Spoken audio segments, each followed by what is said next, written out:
we're back to discuss Get Out, and if you saw our review, we enjoyed the movie. It was well made. Jordan Peele did a great job with the writing and the directing of it. The premise had all kinds of potential, and they got a lot out of it, both on the horror side and on the comedy side. So yeah, I'll let you guys take it from here because I think you were a little bit happier with it than I was. I gotta say, there's a lot of directions here. Like the girlfriend was so relatable at the beginning. Like she knew kind of what was up. She knew what normal society's like. So which kind of does kind of turn her character going bizarre at the end. A little weird because you think she'd maintain some level of relatability. I had a few worries that for a second early on that maybe Chris, our lead character, was just overplaying things. Like maybe this is all in his head. And he might be blowing things up until things get out of control because he's let them get out of control. No, that's not the case here. The gist of the body swap idea is fantastic. Yeah, and they did a good job of setting up that the mom is a therapist and the dad is a neurosurgeon, and that's how they perfect this whole thing. The movie reveals that and doesn't give you time to put all the pieces together and figure out who the housekeeper and the groundskeeper are. Yes, but those are revealed to you. Those are both revealed.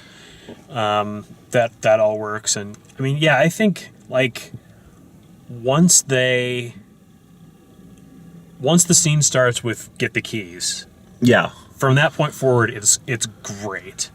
Yes. Okay. From that point forward, the movie is great. Everything up until that point was okay, but come on. Okay, but come on. We've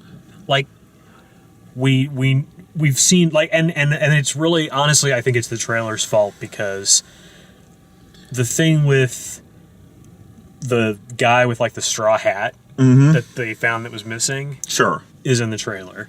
Yes. That would have been an interesting thing to have. They could have left out the actual get out part there. In the trailer, that's true. And they also show the housekeeper doing the whole no. Well, that could just be a weird, creepy thing you could use. I'm okay with that. I find that a lot of it's fascinating because a lot of the front of the movie was loaded on this whole idea that it's creepy ass white people asking creepy ass white questions to a black guy, and then at the end of it, you're like, oh, well, that's just because it's in fashion to body swap to a black person. Like if this could have easily been going on with anybody realistically. I think what they're so Stephen Root's character says that he doesn't really care who he's being transferred into. Right. He wants him for his artistic eye. Mm-hmm. But that what's revealed is that the reason that they're all attractive black men is because that's who Rose likes. That's Rose's type, and that's what she's doing at the end. She's looking for another hot. That's true, but black. But also the brothers also kidnapped people off the streets. So yeah, but we don't know anything. We don't know anything about that. That's true. Of those. Outside of the very first scene of the movie. Well, she obviously got. There's no photo of her with the guy in the straw hat. There's no photo of her with the grandfather, groundskeeper. But all of the other characters are accounted for as being her. So there was a picture of her with the groundskeeper. He just had a beard in it. I think you're right on that one. Yeah. Oh, okay. Because at the end he's looking at it and it flashes. He realizes he's looking at the groundskeeper and Georgina. Okay. I was also the part where my expectations were subverted. One, for what the purpose of the whole thing was. I thought it was just like hypnotizing people, and turning them into like robots of some sort, but this body switch. But moreover, there's a second in there where I was like, right as the action was beginning to pick up, I'm like, oh shit, he's going to go to jail for burning down this place. And he's not going to have a good explanation in court or anything. This is where he's going to get locked away forever. So when the police showed up, I'm like, oh, damn, this is happening. And then they subvert the expectations with the TSA friend instead, which fantastic. The audience clapped for that, actually. Yeah, because, and not just because like it didn't go the way people were expecting it to go. The movie does a good job of setting up foundations for why things happen later on. So all movie we've been talking to this guy, and it's been a joke that he's been part of the TSA. Yeah. And he has that scene with the real police where he makes them laugh, and he's part of the TSA. So that all sets that up beautifully, but you don't put it together that, you know, hey, the TSA drive things that look like cop cars too. The other foundational thing that they set up is the whole how his mom died thing. And so when he picks up the housekeeper, it makes sense that he picks up the housekeeper. It's not like, what the hell are you thinking? Beyond that, it also makes sense why he left his girlfriend Rose to just bleed out. It was kind of poetic justice almost in his mind. They also spent just a hair too long in the final scene with the TSA car that made me like look at my watch, you know, fake watch look, and say, are the real cops about to show up? Or is someone about to grab somebody out of a car? Are we about to go be pulled back into danger or something here? But they drug that out a little bit, but it was trying to make it so that the biggest thing was that if he had killed her and the real cops had showed up, it would have been a problem.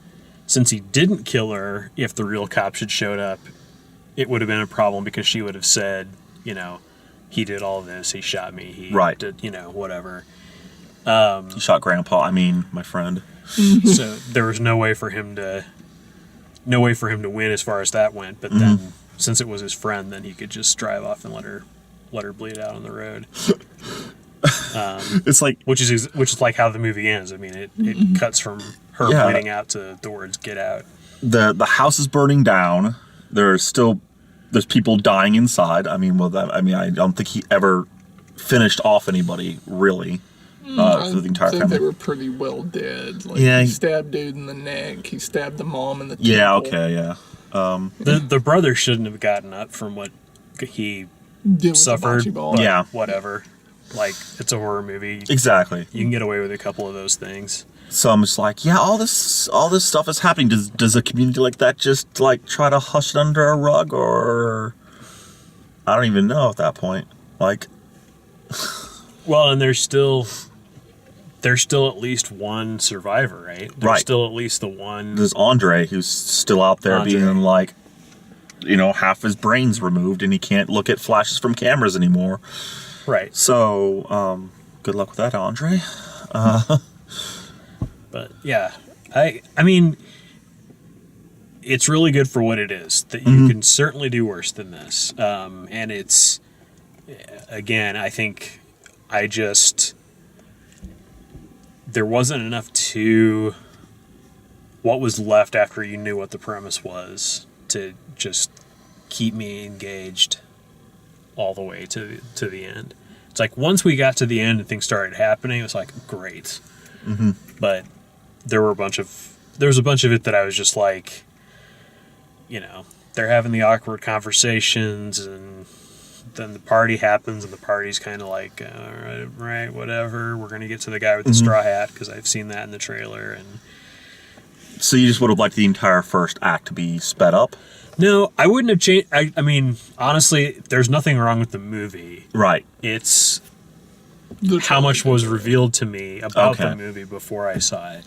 So I'm waiting for these turn of events to happen instead of letting it build. Instead of letting it build and for these things to be revealed to me by the movie and the plot instead of being an expectation that I have from the trailer. It's like, yeah, I know what's going to happen with this guy and I know what's going to happen with her and, you know, that sort of stuff. But you got to get me into the theater somehow. So Right, and I mean, there's only one. How many trailers are there? I thought there was only one real trailer. There's for only this. one I've seen, but Okay. I mean, it gives away all that stuff. So It gives away the first act entirely. Yeah, pretty much. and it also has a shot or so that is not in the movie. Oh, okay. There's like a skeleton deer that attacks him when Oh, he's in yeah. the whatever the sunken sunken place. But yeah, the trailer did give a lot away. You know, him fighting with the family at the end, so you knew that was coming somewhere. The beauty of the movie The hypnosis was scene with Catherine Keener's in the trailer. That's like, true. almost the entirety of it. Yeah. So the beauty of it to me was you didn't know their motivations until they came out and told you. Like through the whole movie, I'm thinking, okay, well, it's some kind of slave thing. Sex slave thing, right? Yeah, sex slave. Yeah, not. Sex slave shit. Oh, yes, I apologize. That is what the movie Sex was called. slave shit. Sorry about the shit. But when they came up with the body swapping thing, I was not expecting that at all, and I was completely drawn in by that point. Mm-hmm. So, to each their own, but I really enjoyed it. I'd watch it again. Yeah, once we got past all the things I need from the trailer, it got good. That's my thing with it. Like, once we got to the where are the keys, everything from that point forward was really, really great. Right, and yeah, it was. They telegraphed even a few things. Even Rose seemed a little bit sketchy towards the end, like before the reveal is, oh, look at all these pictures of her with all of her previous boyfriends and or girlfriends. But yeah, it seemed like she was solidly on his side until they returned to the house. I think. And you said she was a little dismissive earlier, and yeah, that's definitely true. But I think She was dismissive in the early scenes. I think a lot of people would be dismissive. And that's unfortunate. But yeah, that would. I feel like that kind of captures real life in a lot of ways. I really, there for a little bit, thought she was innocent in all this because when they were asking all the, white people questions, she seemed very annoyed. Mm-hmm. Like, she was legitimately mortified by the questions they were asking, and I thought they did a really good job with that. Well, there's a double reason for the white people questions, because Right. part of it is actual racism, and the other part of it is that they're they're asking these questions because they're going to bid on this body. Right. They literally want to know if he has a big dick because that's what they want to do That's when what they they want. That's what they're after, or athletic, or can fight in an MMA, or Yeah. any of those kind of concepts right there, I guess. Yep. So, yeah, I think it's a movie that bears a repeat viewing after you know everything at the end. It's just, I'm not belaboring it, but it's just one of those movies that the trailer took a little bit from. So, anyway, that's Get Out. If you like the way we do these movie reviews and discussions, please like the video, subscribe, check out all the written video reviews at dalemaxfield.com, and thanks for watching.